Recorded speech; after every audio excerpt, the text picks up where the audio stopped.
ধর্মটা ভালো লাগে। কতদিন থেকে আমার ইচ্ছা আকাঙ্ক্ষা, মনের ইচ্ছা বাসনা আমি ইসলাম ধর্ম গ্রহণ করবো, কিন্তু আপনার ভয়ে আমি ইসলাম ধর্ম গ্রহণ করতে পারি নাই। কারণ আপনার কাছে আমি লালিত পালিত হই, আপনি আমাকে খিলান, খাদ্য দেন। আপনার কাছে আমি ছোট থেকে বড় হয়েছি। আমার ইচ্ছা ছিল চাচা গো, আপনি যদি আগে ইসলাম ধর্ম গ্রহণ করেন, এরপরে আমি দেখে দেখে আপনার সাথে ইসলাম ধর্ম গ্রহণ করবো। সুবহানাল্লাহ। কিন্তু চাচা ইসলাম ধর্ম গ্রহণ করবে? করবে না। চাচা ইসলাম ধর্ম গ্রহণ করলেন না। আব্দুল্লাহ জুলবাজেদাইন সেই মুহূর্তে সেখানে দাঁড়িয়ে থেকে বলতেছে, চাচা গো, যেহেতু আপনি ইসলাম ধর্ম গ্রহণ করবেন না, আর আমি এখানে দাঁড়িয়ে থেকে সাক্ষ্য দিলাম লা ইলাহা ইল্লাল্লাহু মুহাম্মাদুর রাসূলুল্লাহ সাল্লাল্লাহু আলাইহি ওয়াসাল্লাম। আব্দুল্লাহ চাচা বললেন, আব্দুল্লাহ এর পরিণাম তুমি কি জানো? আব্দুল্লাহ বললেন, না, এর পরিণাম জানি না। তো এর পরিণাম হলো তুমি যে ইসলাম গ্রহণ করেছো, এর পরিণাম হলো আমি তোমাকে টাকা দিয়েছি, ধন সম্পদ দিয়েছি, সোনা দিয়েছি, ওট দিয়েছি, ঘোড়া দিয়েছি। এইগুলো সমস্ত কিছু তোমাকে ছেড়ে দিতে হবে এই ইসলাম ধর্ম গ্রহণ করার কারণে। তুমি যদি না ছেড়ে দাও তাহলে তোমার কিন্তু শাস্তি হবে। আপনারা বলতেছেন, চাচা আমার টাকা পয়সা, ধন সম্পত্তি, সোনা দানা যা আমাকে দিয়েছেন, ওট ঘোড়া যা দিয়েছেন আমার নামে, সব কিছু আমি ছেড়ে দিলাম। কার জন্য? আল্লাহ পাকের জন্য। কার জন্য বলেন? আল্লাহ পাকের জন্য আমি সব কিছু ছেড়ে দিলাম। দুনিয়া থেকে যদি আমার চলে যেতে হয়, তারপরেও আমি দুনিয়া থেকে চলে যাব, তারপরে আমি কি করবো না? আল্লাহ পাককে বিশ্বাস, আল্লাহ পাককে আমি বিশ্বাস করবো, নবী মুহাম্মদ সাল্লাল্লাহু আলাইহি ওয়াসাল্লামের উপর ঈমান আনবো। আপনার কথা আর আমি শুনবো না। চাচা বললেন, আব্দুল্লাহ, তোমার টাকা পয়সা, ধন সম্পদ সব কিছু তুমি সোনা দানা আমাকে দিয়ে দিলে, কিন্তু একটা জিনিস তুমি পর্যন্ত আমার দাওনি, তোমার শরীরের পোশাক, তোমার শরীরের লুঙ্গি আছে, এই লুঙ্গি পর্যন্ত আমাকে দিয়ে দিতে হবে। এটা বলার কারণ হলো, আমি যদি আব্দুল্লাহকে যদি আমি চাপ দেই যে তোমার পরনের লুঙ্গিটা যদি আমাকে তুমি দিয়ে দাও, তোমার খুলে দিয়ে দিতে হবে।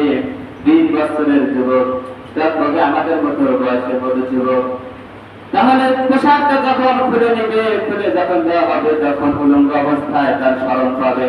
এই স্মরণ পাওয়ার পরেও যেন সে ঈমান থেকে দূরে চলে যায়। তার চাচার উদ্দেশ্য এটা যে লুঙ্গি যদি আমি নিয়ে নেই, তাহলে স্মরণ পাবে, মাসের ভিতরে চাইতে পারবে না। কি করতে পারবে না?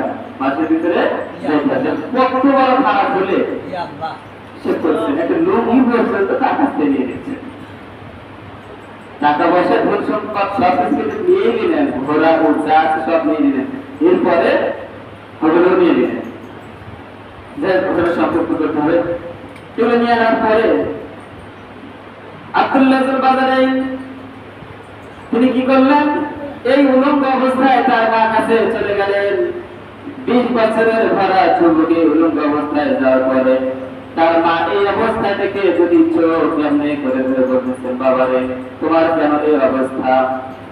আব্দুল্লাহ জুলবাজেদাইন বলতেছেন, মা, ঈমান আনার কারণে, আল্লাহ পাককে বিশ্বাস করার কারণে, নবীর উপর ঈমান আনার কারণে আমার চাচা টাকা পয়সা, ধন সম্পদ সব কিছু নিয়ে নিয়েছে, এমনকি পরনের পোশাক পর্যন্ত নিয়ে নিয়েছে। বাবা, আর তুমি কি চাও আমার কাছে? বলতেছে, মা, আমাকে পরনের পোশাক দাও। কি দাও? পরনের পোশাক দাও। মা কি করলেন? ঘরের ভিতরে প্রবেশ করলেন, একটা পুরাতন কম্বল, সেটা একটা পুরাতন কম্বল, ব্যবহার করা পুরাতন কম্বলটা নিয়ে দিলেন। বললেন, বাবা তুমি এটা পরো, আবৃত্তি করে নাও। আব্দুল্লাহ জুলবাজেদাইন কি করলেন? সেই পোশাকটা তিনি, সেই কম্বলটা অর্ধেক করলেন, ছিঁড়ে অর্ধেক কোনো মতে শরীরে কাচাইলেন, কোনো মতে তার পোশাকটা পরলেন। হাঁটুর উপরে পোশাক, হাঁটুর নিচ পর্যন্ত যায় না, এমন কঠিন অবস্থায় দুর্দশায় তিনি কি করলেন? তিনি শুনতে পারলেন আমার বিশ্ব নবী মুহাম্মদ রাসূলুল্লাহ সাল্লাল্লাহু আলাইহি ওয়াসাল্লাম মক্কা থেকে মদিনায় হিজরত করেছে। এই কথা জানার পরে তিনি কি করলেন? যে নবীর উপর আমি ঈমান আনলাম, সেই নবী মক্কা থেকে আমার জন্মভূমি ত্যাগ করে মদিনায় চলে গেছেন। এই মুহূর্তে আমি এই মক্কায় বসবাস করবো না। তিনি ছুটে চললেন ইসরা কম্বল নিয়ে পোশাক শরীরটা সম্পূর্ণ ঢাকে না, হাঁটুর উপরে পোশাক পরে আছে, কোনো মধ্যে ছড়িয়ে ধরে তিনি রওনা দিলেন মক্কা। খাওয়া দাওয়া নাই, এমন অবস্থায় কঠিন অবস্থার ভিতরে মরুভূমির প্রান্ত দিয়ে হাঁটতে হাঁটতে তিনি চলে যাচ্ছেন। যাইতে যাইতে এক পর্যায়ে তিনি নবী করিম সাল্লাল্লাহু আলাইহি সাল্লাম যেখানে আছেন সেইখানে তিনি উপস্থিত হইলেন। উপস্থিত হওয়ার পরে এমন করে বসে আছেন, শীতের রাত্রি এমন করে বসে আছেন, প্রচন্ড শীত হয়েছে, কাঁপতেছে সাহাবী আব্দুল্লাহ বিন বাগদাদ। আপনি বসে আছেন, বসে থাকার পরে অনেকক্ষণ পরে মুহাম্মদ রাসূলুল্লাহ সাল্লাল্লাহু আলাইহি ওয়াসাল্লাম তিনি কি করলেন, তিনি ঘরের ভিতরে তার হুজরাত কামরার ভিতর থেকে তিনি বের হলেন। বের হয়ে তিনি দেখতে পারেন এমন একজন সাহাবী, এমন একজন বান্দা বসে আছেন, দেখা বিশ্রী না। নবী করিম সাল্লাল্লাহু আলাইহি সাল্লাম বলতেছেন, কে বা তুমি, এখানে এই অবস্থায় বসে আছো কেন? সেই আব্দুল্লাহ ইবনে বাগদাদ বলতেছেন, নবী আমাকে চিনতে পারতেছেন না। নবী বলতেছেন, না, বলো তুমি কে? বলতেছে, আমি আব্দুল্লাহ ইবনে বাগদাদ, মক্কার আমি আমার চাচার ঘরে আমি লালিত পালিত হয়েছি। নবী করিম সাল্লাল্লাহু আলাইহি সাল্লাম বলতেছেন, আব্দুল্লাহ তুমি তো তোমার চাচার ঘরে ভালো পরিবেশে বড় হয়েছো, তোমার শরীরের এই অবস্থা কেন, তোমার পোশাক কই? আব্দুল্লাহ বলতেছেন, নবী গো, আপনার উপর ঈমান আনার কারণে, আল্লাহ পাককে বিশ্বাস করার কারণে আমার চাচা এই অবস্থা আমাকে করেছে। নবী করিম সাল্লাল্লাহু আলাইহি সাল্লাম সাহাবীদেরকে ডাকতে বললেন, সাহাবীগণ তুমি কি করো, তোমরা কি করো? এই ব্যক্তিকে তুমি পোশাক দাও। পরিধানের পোশাকটাকে দিলেন। তারপরে তিনি কি করলেন, বললেন, এই ব্যক্তিকে তোমরা তোমাদের মতো করে রাখো।